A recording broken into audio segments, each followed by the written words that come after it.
Thank you for coming. Now we're going to go to the images of Chris Gleason, please. And ladies and gentlemen, a true patriot stepping up for Make America First, Make America Great Again, your Pinellas County Supervisor election candidate and the next holder of this office, Mr. Chris Gleason. Hi there. I'm Chris Gleason. I'm going to be your next supervisor of elections. So we got some great stuff happening. You're going to be hearing a lot of things in the news. A lot of things in the news coming up with the SMURFS. A lot of stuff with the SMURFS. There's going to be some big shakeups with the money flowing or not flowing or getting seized. And that should be really interesting. And there's going to be a lot of lawsuits flying. What's a SMURF? A SMURF. A SMURF is a person, typically an elderly person, whose identity has been used or is being used to move money. The term originated back some time ago in the 80s when the drug cartels were moving money across the border. And so they had all of these elderly people, these little old ladies, and they all have blue hair. And they would, kind of like that, but a little bit bluer. And they would move across the border with money. And so they got the nickname the SMURFS. And so we found that going on here. Actually, we first found it in Washington State, and then And there's a really funny thing that happened this past Sunday. MoveOn.org endorsed Kamala Harris. And then as soon as that happened, the SMURF spigot got turned on. Now the funny thing about that is that MoveOn is the beginning point of all the SMURF money. And it began in 2004. And it's all getting exposed now. And it's going to be really interesting. So when my detractors here in Pinellas County, they like to say, whatever, I'm not qualified because I've never run a government organization before. I sure found a lot of fraud in them. And I think that warrants some credibility. And so it'll be interesting. It's going to be fun. And it's going to be really interesting and fun. So thank you for all coming out. And we need help. We need you to tell all your friends. And we need to get everybody you know out to vote on the 20th. Thanks. Oh. When and where is your next event? Tomorrow night. Hotel Cambria. Hotel Cambria. Madeira Beach. Madeira Beach. And that was going to be for Patriot Chamber, correct? Correct. So, and what's the name of that hotel? Hotel Cambria. And where can they find more information? What's the name of that website? GleasonForPinellas.com. We need lots of donations. We need lots of volunteers. Oodles and oodles. So I can't do it by myself. As wonderful and as brilliant as I am, and as awesome as my volunteers are, we need more. We need more volunteers, and we need more money for messaging. Hey, I see up here there's some information about a MAGA candidates for Florida challenging the rhinos. Can you tell us about that, please? Yes, so we have a slate of candidates who are all about clean and real elections. And I've been advising a lot of them, and we're all in agreement, and we're all working together to expose all of the stuff that we know is going on. And each one of us has a different story, but we have this one common thing that we've all been exposing, and we've all been seeing all this corruption. So again, we need your help. We need you to help us. I see an image here of Billy Christensen, Hillsborough County. Is he part of that group? Billy Christensen is absolutely part of that group. And Billy Christensen and I have been working together for a bit now. And we have been hard at work exposing the election crimes going on by Craig Latimer in Hillsborough County. And there are a lot of election crimes being committed by Craig Latimer in Hillsborough County. And it looks an awful lot like official misconduct and breach of public trust. What about election crimes here in Pinellas County? I see this sign that says there's nothing to see here on a heavily redacted public FOIA Freedom of Information Act. What is that about? Well, that would fall under official misconduct. That is a violation of Florida law.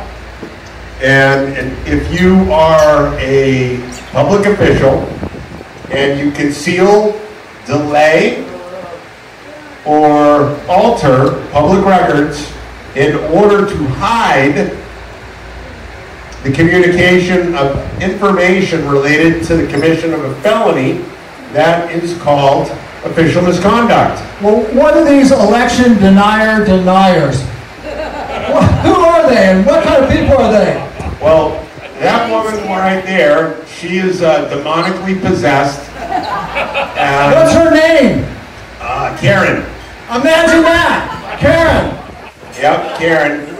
And it was funny, Karen came over to me and told me that I was an election denier. And I looked at her and I said, but we don't have real elections. We have selections. And there's a lot of cheating.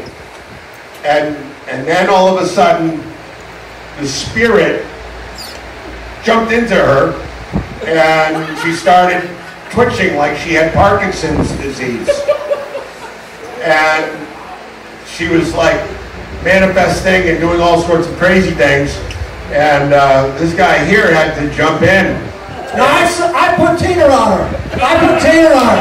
And it was all done. It was all taken care of. But it was a familiar spirit. It was a familiar spirit. It's the same spirit that we have with over here with what's his name? Ron Ogden, and then there was another guy at the meeting. What was it? Your meeting there. There was another meeting last week, and the guy was in a wheelchair thing, and he lost his mind too. So they all have the same spirit. Some demons jumping from body to body. So we're trying to educate them, and I understand that you're part of a podcast, 286 Sunshine. Would you tell us about the podcast? I understand you were the leadoff batter for these Florida Supervisor of Election Patriot candidates, and you had the first interview. Tell us what we have to look forward to. Well, we have to look forward to some wonderful things of exposing ballot harvesting in Clearwater in such a volume and manner in which it impacts the outcome of Clearwater elections, to include the disposition of city properties and all kinds of stuff. Lots and lots and lots and lots of felonies, hundreds of felonies, in fact. Hundreds of felonies that the Supervisor of Elections was made aware of and concealed and delayed and has chosen to do nothing about. As I understand, this list of photograph of people is these Supervisor of Election candidates, and many of them are challenged their own party's incumbent. Why is that? Because everybody's dirty, so everybody's clean. Oh no, that's right now. It's an ongoing criminal enterprise that goes on every single election. So how many years did it take to gather up 100 of them? An afternoon. Literally an afternoon. No, I mean when they were committed. Literally an afternoon. So the day that they sent out all the vote by mail ballots to certain of these addresses, there were hundreds and hundreds and hundreds of people there whose ballots were harvested. And what we've now come to know, thanks to a whistleblower here in Pinellas County, we know that the Pinellas County Supervisor of Elections Office has illegally sent out vote-by-mail ballots to people who did not request them. That is a third-degree felony in the state of Florida. Thank you, SB 7050. Well, Chris, I understand that there's some other problems. I understand that there is a alleged operation called Shake and Bake, which has been alluded to, which is basically about having two sitting incumbents handling their own ballots. We understand that that's a job and task for the supervisor of election, but I understand here in Pinellas that a sitting sheriff running for re-election was transporting ballots in his own re-election. I really don't understand why that would be happening. Why that would be happening? Might have something to do with the fact that there was a criminal enterprise going on. So, how is that possible? How can a sheriff candidate be transporting ballots for his own election? Everyone that I ask about this from a legal perspective, everyone has told me that that's not legal. So wait a minute, do you have proof of that? Do you have prima facie? I would say that this video shot by James McLinus and his people, and the images that Julie Marcus's office published on Twitter, I would say that would be prima facie evidence. As a matter of fact, if you could scroll, nope, other way, right there, up, right there, nope, nope, down, other way, perfect, right there. That man there with an epic beard, he is a friend of mine. His name is Preston, and he is a great patriot and a great whistleblower. And he came forward about a year or two ago with quite a bit of shocking revelations. Well, wait a minute. You want to tell me that a supervisor of election employee has confided to you about this information? The man that's in that photograph. The man that's in that photograph with the epic beard. Yep, he sure did. And he has a whole lot of other information about the election crimes that went on in that office. Right now, we're going to move on with our program. Chris is going to meet this gentleman. He's going to say his adieus. He's going to repeat what office he's running for and where you can get more information from his website. I am Chris Gleason. I have lots of shirts, and they have all this. They have this wonderful message on the back of them. It's probably, I was told by a few people that it's the most honest political campaign slogan that they had ever seen. I'm not wearing one of those shirts, but Tina, come on over here. Here we go, right there. They deleted my ballot and yours. GleasonForPinellas.com. So, make sure you come out and vote. GleasonForPinellas.com, August 20th. Thank you. Great job. Thank you.